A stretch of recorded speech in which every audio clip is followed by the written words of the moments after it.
À travailler à distance, pourquoi ne pas le faire en pleine campagne, à la montagne ou à la mer? Par exemple, en louant un appartement ou une maison sur Airbnb. La plateforme vient d'ailleurs de s'engager auprès des villes pour lutter contre les abus. Les logements loués pour une courte durée devront être enregistrés auprès des autorités locales à Paris, Lyon, Bordeaux, puis dans un second temps à Lille, Marseille, Nantes, Nice, Strasbourg ou Toulouse. Écoutez les précisions d'Hélène Terzian.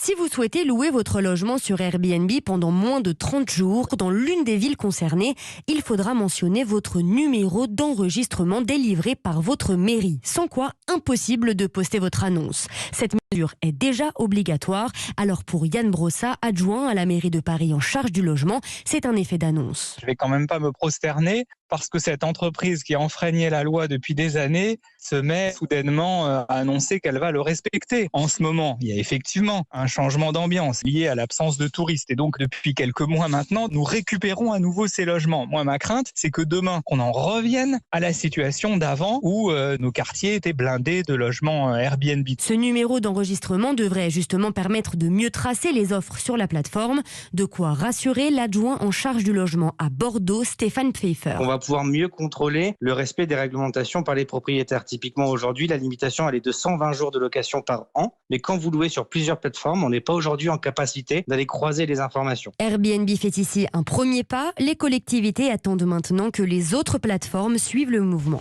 Et puis camouflet pour le maire de Nice, Christian Estrosi, qui avait décidé d'interdire les locations saisonnières pendant les vacances scolaires. La justice a suspendu son arrêté, mais il ne s'avoue pas vaincu et va saisir le Conseil d'État.